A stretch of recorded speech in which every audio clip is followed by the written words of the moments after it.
Thank you, Cheryl Bare with Century 21 Comstock.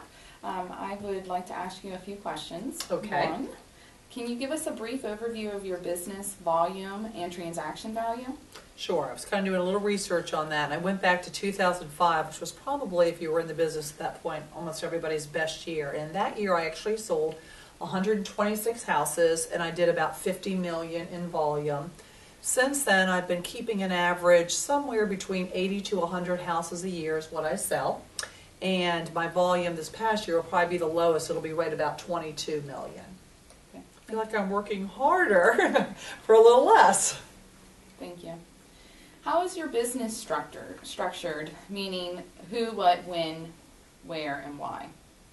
I don't consider myself an agent that just targets like a certain population. And I know there's a lot of professionals out there that do that. First-time buyers, luxury homes, listing agents, buyer agents. I'm kind of one of those that works with a variety. And it may be that because I was a part-time agent for so many years when I was teaching, I kind of had to take what I could get. So I work with first-time buyers, I do listings, I work with repeat buyers, I do a lot of referrals. And I would say out of the amount of deals I do, let's use 100 as an average, probably 60% of my business is listings that I do, and the other 40% is working with buyers. And I like to be able to see through both sets of eyes. I like to be able to see through a seller's set of eyes and through a buyer's, and I think that helps. Okay, thank you. What is the single most important task that you do in your business daily?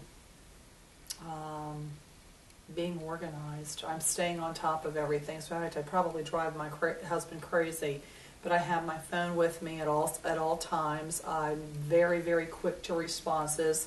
Most of my clients or new leads are either texting or emailing, and I'm right on top of it. It's just that fast response. I get up every morning. I have this little book, kind of like a little nerd, and in my book I have all my listings and my buyers. I go through my book every day. I'm the old-fashioned. I have the to-do list out constantly. Every day have a to-do list. I love just crossing things off the to-do list. And before I go to bed every night, I update the to-do list and get right onto it in the morning. So I live by a to-do list, the good old-fashioned way, a calendar, and this book that, goodness gracious, if I ever lost it, I don't know what I'd do, that has all my client base. Of course, I use a computer system. I'm using Top Producer. I'm thinking about switching over to the Brian Buffini system, but I have a database with all my clientele also. But I'd say the single most important thing I do every day is the follow-up. Follow-up with the clients that I'm already engaged with, and the follow-up to the new leads that I'm getting on a regular basis. That's the single most important thing I do every day. Great. Thank you. What is the biggest lesson you've learned over the course of your career thus far? Yeah, I think I learn a new lesson almost every day. As soon as I think I've got it down, something will come up. But not everybody has to do it my way. And for a while, I got to this point where I thought, my way is the only way. But I've really kind of opened my eyes to there's different ways, even, with buyers and sellers. Sometimes sellers will have an idea and I totally disagree with them, but I'll be able to look through their eyes and kind of open it up and see both sides to things. So I think as I've been in the business longer, probably getting a little older, I'm able to know that there's different ways of doing things, and everybody doesn't have to do it my way.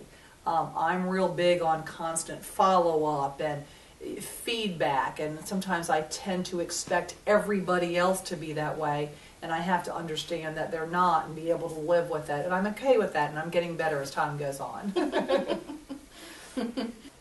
What is the one piece of advice you would give a real estate agent who's trying to grow their business?